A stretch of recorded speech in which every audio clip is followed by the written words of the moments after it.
Delhi to Tamil Nadu வரைக்கும் நீதிமன்றம் கோர்ட்டார் ஜட்ஜி பூரா காட்டுக்கோப்பா ஆச்சா கலைச்சிட்டார் ஐயா கலைச்சி திங்கக்கிழமை சைன் பண்ணிட்டார் முடிச்சிட்டாரு எல்லாம் அடைக்க. அது மாதிரி நீங்கள் கணக்கை முடிச்சிருங்க சரியா. நீங்களும் ஒரு ஆட்சியை கலைச்சிருங்க. நீதிமன்றத்திலேருந்து கலைக்கணும்ல, அது முறைப்படி வருவார், சட்டப்படியாக வருவார், கரெக்டாக வருவார். அதுக்கப்புறம் சேட்டை பண்ணோன்னா வார்டில் எறும்பு தப்பு பண்ணாலும் தூக்கி உள்ளே விடுவார். அதையும் பார்த்துக்கோங்கப்பா.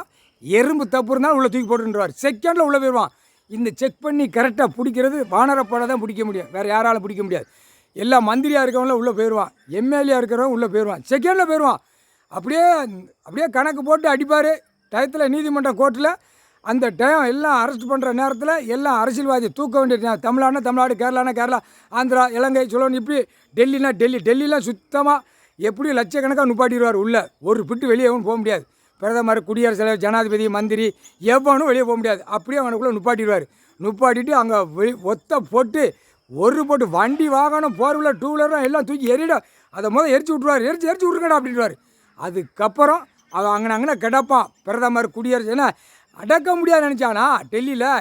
முட்டாப்பேல கண்டார வழிமேனே அடக்க முடியாது நினச்சியா. இப்போ ராஜாக்ஷன் விடுதாரு. ராஜாக்ஷன் விட்டால் ஒரு பிட்டு வெளியே வர முடியாது. விமானத்தில் நம்ம சுற்றிக்கிட்டே போகிறோம், 4 வீலர் நம்ம சுற்றிக்கிட்டு 2 கையை தூக்கிட்டு ஓட்டு முத்திரை போடுன்னு கேட்டு போனால் கண்டாரவழி கையை அப்படியே பிச்சு விட்ருவோம். 2 கையை பிச்சு விட்ருவான் ராஜாக்ஷன்.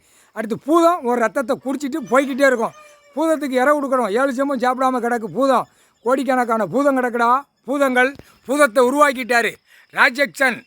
அடப்பட்டான் 7 செம்பத்துக்கு முன்னாடி இந்த பேக சத்திய வாக்கில் அதை மந்திரத்தால் பண்ணி அடைச்சி வச்சுட்டு போயிட்டான். அதை ஓப்பன் பண்ணி திறந்து விட்டுட்டார். அது இவரால் தான் அந்த மந்திரத்தை உடைக்க முடியும், மந்திரத்தால் தூக்க முடியும், மந்திரத்தால் கிளப்பி விட முடியும். புரியுதா? வேறு யாராலும் முடியாதா? உன்ட்ட எல்லடா இருக்குது, பேப்பர் வச்சுருக்கா, உன் பொண்டாட்டிட்ட ஒரு 2 இன்ச்சில் வச்சுருக்கா நக்கிட்டு அலைவ. உன் வாரிசுகிட்ட ஒரு துப்பாக்கி வச்சுருக்கா, அதுதான் நீ நக்கிட்டு போக முடியும். கண்டாரோலி தேவடியாக போகலா நசுக்கிடுவார். ஒரு 2 இன்ச்சில் வச்சுக்கிட்டு நக்கிட்டு அலையுத பெண்ணுக்கு ஆணுக்கும் ஒழுங்காக போ துவைச்சி போடுவார். ஓப்பன் ப்ளஸில் உங்களுக்கு போடண்டா. ஏன்னா கோர்ட்டில் எப்படி போகுது பார்த்தியா, கிரிமினல் கேஸில் ஓப்பனாக ஓலியமாக பெட்டிஷன் அடித்து உள்ளே போவோம். புரியுதா? அந்த மாதிரி இது ஓப்பன் ப்ளஸில் நீதிமன்றத்தில் கைலாசத்துலேருந்து ஐயா விடுவார். மானிட பேலா நாத்தம் முடிச்ச கண்டாரோலி ஒவ்வொரு முகரையை பாடுறா. கலாணி பேலை முகரையை பாரு. பூரா மில்லு தொழிற்சாலை போட்டுட்டு அவன் முகரையை பாரு. அவன் உள்ளே 10 வச்சு மேய்ச்சிக்கிட்டு ஓட்டிக்கிட்டு அலைவான். கண்டாரோலி தூக்கி போட்டு மீச்சு போடுவார்.